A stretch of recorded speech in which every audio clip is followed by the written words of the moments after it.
Welcome to Q&A Wednesday. It's Dawn Connors, and the question of the week is, how do I buy a home if I'm self-employed? So let's unpack that a little bit.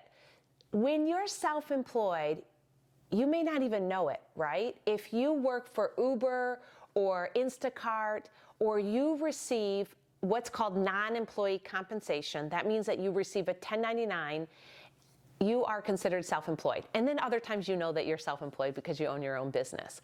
So when you're self-employed, a person has to look at different things to qualify you for your home mortgage, a loan officer and underwriter. So let's unpack that a little bit, shall we? So when you are self-employed, you need to provide 2 years of tax returns.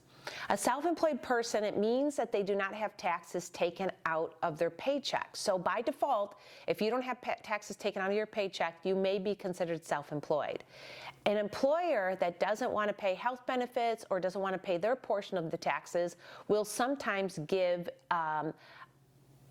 a person that works for them a 1099 and say, you deal with insurance, you deal with taxes, I am going to just issue you what's called a non-employee compensation document at the end of the year, which just shows how much money they've paid you out, and then it's your responsibility from there to file your taxes and pay all the taxes that are due. Well, that causes a problem because then what you need is you have to have 2 years of tax returns in order to qualify for a mortgage. Why is that? Because a self-employed individual by default is allowed to take write-offs. They are allowed to write off things like their auto expense, maybe mileage, expenses that they pay out for projects that they do. Let's say that you are a widget maker and you make widgets, and the cost of your widgets that you make involve other employee costs and rent, etc. So all of those deductions then represent your expenses or your deductions that you're able to take, and then you pay taxes on the net income or the net profit. So let's talk more about that. So let's say that you have gross receipts of $150,000, and then you have all of those deductions that we talked about, and let's say that your CPA really wants to give you the most write-offs that you can take according to the legal rights of the law.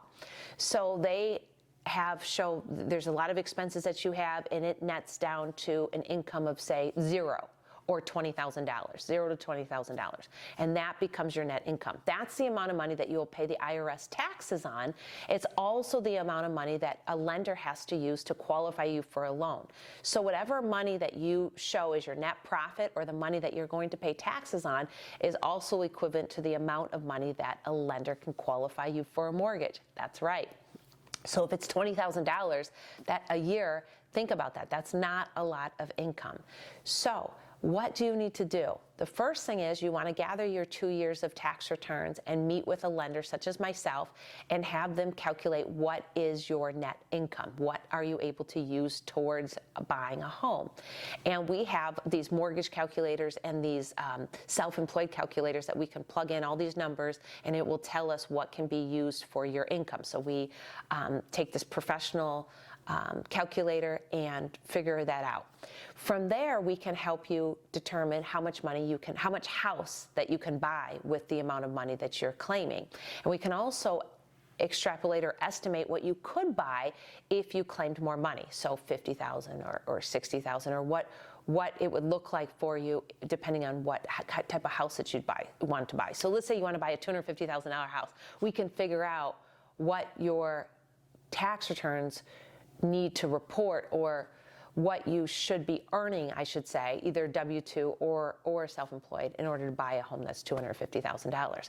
So it's really important that you sit down with a loan officer with your tax returns and you unpack this, right?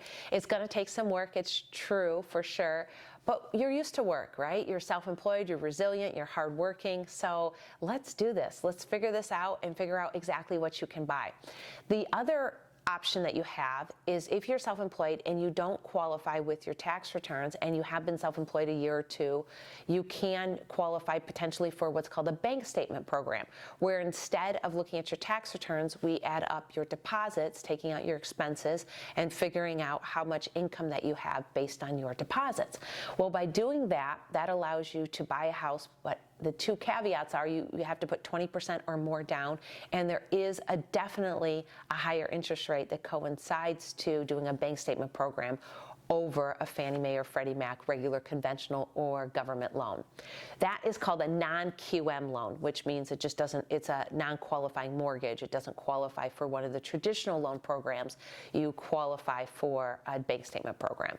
So give me a call and we'll work through what you've got for self-employed income, what you need to qualify in the future, what you are doing right now, and kind of unpack it and see where you're at. I think that that's the best thing to do, is rip off that Band-Aid and let's see where you're at. This is Dawn Connors at MortgageOne, providing you fantastic mortgage solutions. Thanks for watching. Please like, share, and subscribe to my YouTube channel. Thank you.